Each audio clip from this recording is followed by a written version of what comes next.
A house loan. एक example और समझते हैं। Megha has taken a loan of ₹5 lakhs from the bank to purchase a house.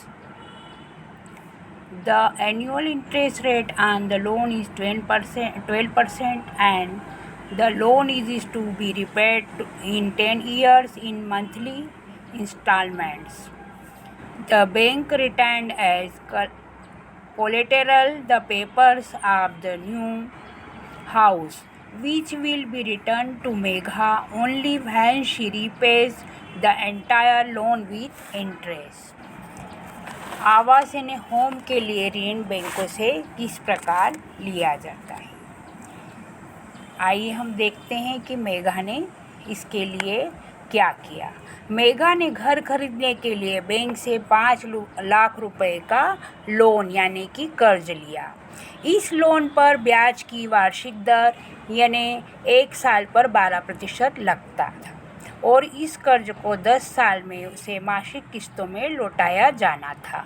Megha को bank से कर्ज लेने से पहले उसे अपनी नौकरी और वेतन संबंधी रिकॉर्ड दिखाने पड़ते हैं। बैंक नए घर के सभी कागज गारंटर के तौर पर अपने पास रखता है, जिन्हें मेघा द्वारा ब्याज समेत कर्ज लौटाने पर वापस किया जाएगा।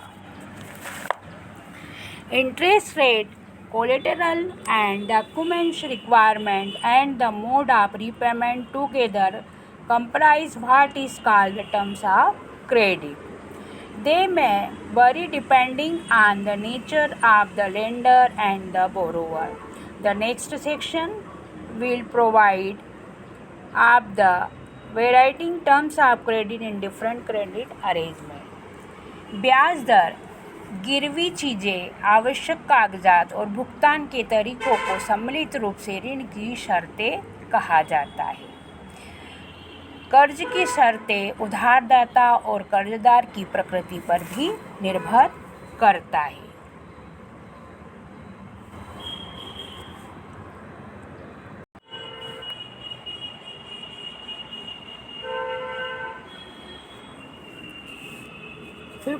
नवंबर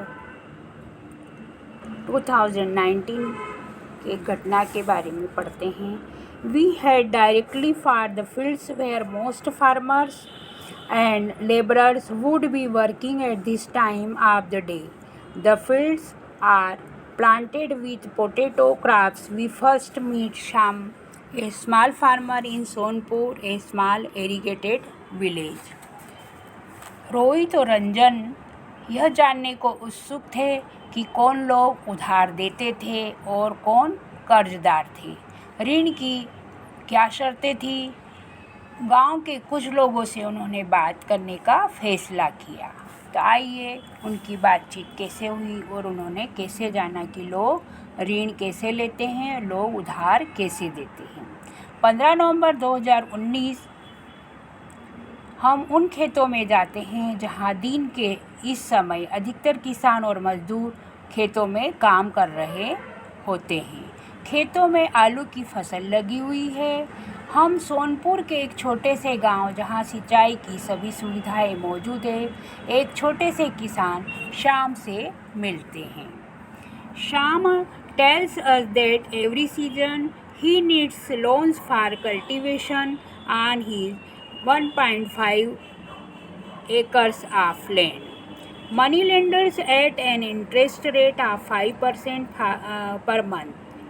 For the last few years, Sham has been borrowing from an agricultural trader in the village at an interest rate of 3% per month. Besides the interest charge on the loan, the trader also makes the farmer promise to sell the crop to him. Trader can ensure that the money is repaid promptly. The trader is able to make a profit from buying the crop at a low price from the farmers and then selling it later when the price has risen. Shyam का कहना है कि उसे अपनी 1.5 एकड़ ज़मीन को जोतने के लिए हर मौसम में उसे उधार लेने की यानी लोन लेने की ज़रूरत पड़ती है। कुछ साल पहले तक वह गांव के महाजन से ऋण लेता था, जिस पर उसे 5% मासिक ब्याज देनी पड़ती थी। लेकिन कुछ वर्षों से श्याम गांव के एक कृषि व्यापारी से 3% मासिक ब्याज की दर पर ऋण ले रहा है। जुताई के मौसम की शुरुआत होने पर व्यापारी ऋण पर कृषि संबंधी ज़रूरतें मुहैया कराता है, जिसे फसल तैयार हो जाने पर उसे वापस करना होता है। ऋण पर ब्याज के अलावा व्यापारी किसानों से वादा लेता है कि वह अपनी फसल उसी को बेचेगा। इस तरह व्यापारी निश्चिंत है कि ऋण की अदायगी समय से हो जाएगी। फसल की कीमतें फसल काटते समय कम होती है, इसलिए वह किसानों से कम कीमत पर फसल खरीदकर और बाद में कीमत बढ़ने पर बेचकर भारी मुनाफा यानी कि प्रॉफिट कमा लेते हैं। व्यापारी को उस समय फसल खरीदने से मुनाफा होता है। वह फसल सस्ते में खरीदकर बाद में कीमतें बढ़ने पर बेचता है और इस प्रकार लाभ कमाता है।